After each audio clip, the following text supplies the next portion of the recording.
وزیر اطلاعات پنجاب عظمی بخاری نے اپنے حالیہ بیان میں کہا کہ ماضی میں بزدار اور گوگی جیسے لوگوں نے پنجاب کے عوام کو دھوکے میں رکھا، لیکن اب اصل عوامی حکومت کی واپسی سے ترقی کا سفر دوبارہ شروع ہو چکا ہے۔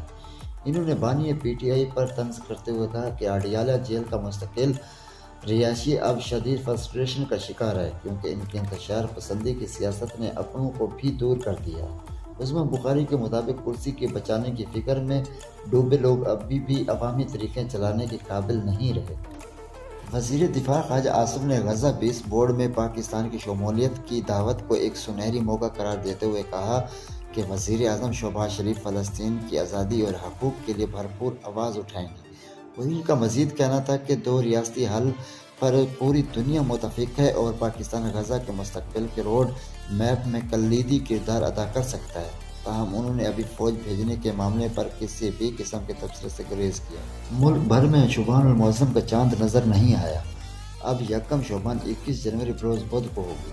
اسلام آباد میں مولانا عبدالخبیر آزاد کی زیر صدارت ہونے والے رویت ہلال کمیٹی کے اجلاس میں محکمہ موسمیات اور ماہرین فلکیات نے بھی شرکت کی۔ ملک کے کسی بھی حصے میں شہادت موصول نہ ہونے پر کمیٹی نے یہ متفقہ طور پر اعلان کیا کہ شعبان کا مہینہ بدھ سے شروع ہوگا۔ افغان دارالحکومت کابل کے محفوظ ترین علاقے شہر نو میں ایک افسوسناک دھماکے کے نتیجے میں چینی شہری سمیت 7 افراد جاں بحق اور متعدد زخمی ہو گئے ہیں۔ پولیس ترجمان کے مطابق یہ دھماکہ ایک چینی ریسٹورنٹ کے کچن کے قریب ہوا، جس میں ایک چینی مسلم شہری اور 6 افغان باشندے اپنی جان سے ہاتھ دھو بیٹھے ہیں۔ ابھی تک دھماکے کی اصل نوعیت معلوم نہیں ہو سکی، تاہم سیکورٹی فورسز نے علاقے کو گھیرے میں لے کر تحقیقات کا آغاز کر دیا ہے۔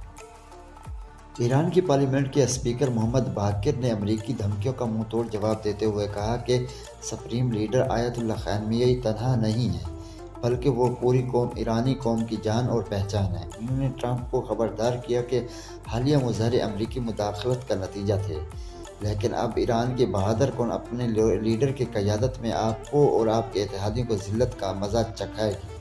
دوسری جانب ایرانی صدر نے بھی واضح کر دیا ہے کہ رہبر اعلیٰ پر کوئی بھی حملہ مکمل جنگ کا پیش خیمہ ثابت ہوگا۔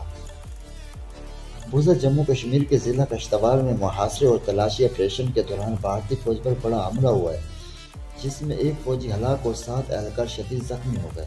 کشمیر میڈیا سروس کے مطابق اتوار کی شب ہونے والے اس حملے کے بعد قابض بھارتی فوجی اور اسپیشل فورسز کی اضافی نفری نے پورے علاقے کو گھیرے میں لے رکھا ہے اور سرچ آپریشن مزید سخت کر دیا ہے۔ کشتواڑ میں ہونے والے اس کارروائی کے بعد علاقے میں شدید کشیدگی پائی جاتی ہے۔